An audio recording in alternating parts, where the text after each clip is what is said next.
Today, 95% of India's trading by volume and 70% by value is through maritime transport. Indian ports handled approximately 1.2 billion metric tons of cargo traffic in the year 2019-20. And much required policy reforms like 100% FDI, Make in India, Sagarmala, and Bharatmala have been introduced to ensure exponential growth in the sector. I'm sure that Maritime India Vision 2020-30 document would certainly stand as a testament to the government's commitment in this regard. Sir, I believe that the importance of blue economy in a nation's growth story extends much beyond the maritime trade and the export-import statistics. The true value of blue economy is unlocked only when all the allied sectors, which are directly and indirectly dependent on the oceans, such as aquaculture, maritime and coastal tourism, chemical and biotechnological exploration, shipbuilding, and other port-related industries also mature enough to provide sustainable employment and growth opportunities. The draft of the first ever national fishing policy released by the Government of India in September 2020 is an example of several such solid steps taken in this direction. Honorable Prime Minister,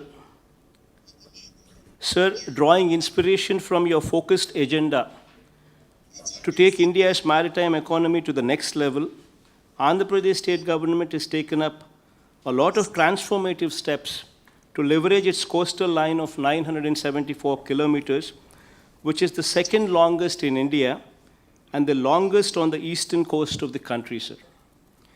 Today, I am proud to say that Andhra Pradesh is ranked number 1 in the country in Ease of Doing Business Rankings 2020-20, released by the Ministry of Commerce and Industry, Government of India. See, one of the factors, sir, that contributed to this achievement is the state government's consistent efforts in developing port infrastructure, support ecosystem, and encouraging port-led industrialization. Andhra Pradesh has one major port in Visakhapatnam, sir, 5 functional state ports, and 10 other notified state ports with world-class facilities that handle more than 170 million tons of cargo per annum, second only to Gujarat. Andhra Pradesh state shares 4% of the total Indian exports, and we aim to reach 10% share by 2020-30, sir. In recent times, several industrial nodes have come up in the state with ports as the focal point for development to further unlock the potential offered by the long coastline of AP.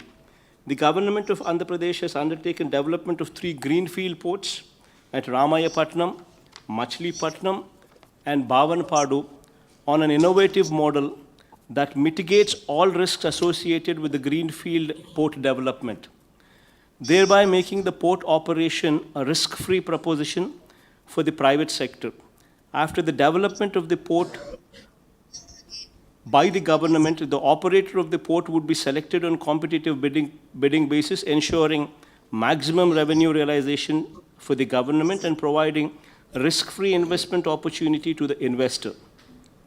These all-weather, deep-drafted ports are all set to be operational by 2020-23, creating an additional capacity of at least 100 million tons of cargo per annum in the short term, with the potential to grow leaps and bounds in the long term. In order to ensure that the ports operate at their fullest capacities, the state government has consciously taken steps to attract large investments in the sectors ranging from manufacturing, petrochemicals, food processing, pharmaceuticals, etc., which are port dependent. The state government, with the support of the Government of India, while promoting skilling by establishing an aqua university, has also undertaken the development of 8 fishing harbors, establishment of testing labs and cold chain facilities to provide better ecosystem for the aquaculture, thereby increasing the share of aqua-related cargo from the ports. All such well-calibrated interventions are designed to promote port-based industries and develop new economic cities driven by the ports all along the coastline of Andhra Pradesh. Lastly, sir, I would like to extend my invitation to the representatives from various companies from India and abroad attending this summit through the Government of India to invest in Andhra Pradesh, and I assure you the best environment for your operations and the fullest support in making your endeavor a successful one. Thank you, sir.